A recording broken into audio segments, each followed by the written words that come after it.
Firstly, some tools are needed to dismantle the cutting head. Protective cover for window mirrors for preparing fiber optics. There will be a rubber stopper on top. Then prepare some cleanroom wipers, or a lint-free cotton swab will do. One hexagonal tool. Okay, let's begin. Remove this amplifier first. There's a wire under the amplifier. The sensing wire is screwed into this thread. Then unscrew it. If it's unthreaded, lift it straight up.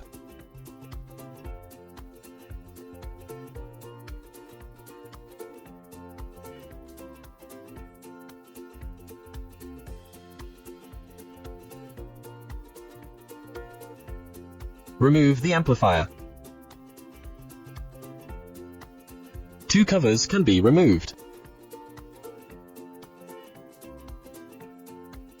Then, prepare the hexagonal tools.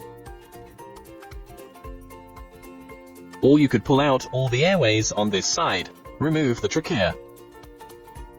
If it's an autofocusing cutting head, or two autofocus signal and power cables. Remove these two wires as well, it's screwed on.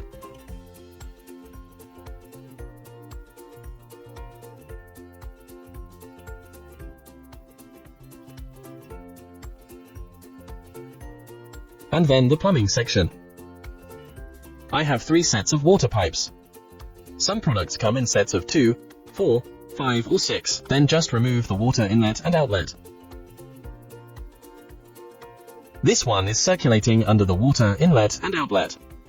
Wait a few seconds for the water to flow back in. Then remove this water inlet.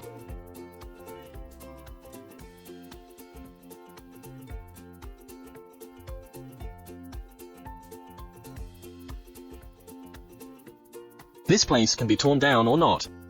This disengages the cutting head from the fiber. Fixing the cutting head. Remove the 4 screws of the cutting head separately.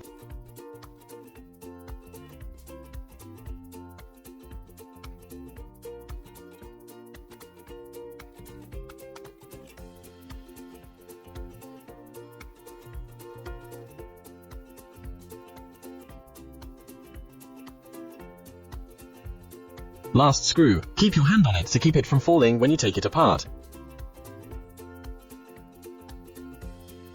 Remove the screws. Then turn the cutting head 180 degrees sideways. Hold this locking nut by hand. Turn counterclockwise. Pull down a little further. Turn it counterclockwise again, 2 laps. It is possible to disengage this fiber from the cutting head. Lay the cutting head flat. Fiber optic here. Put this rubber stopper in the cutting head here.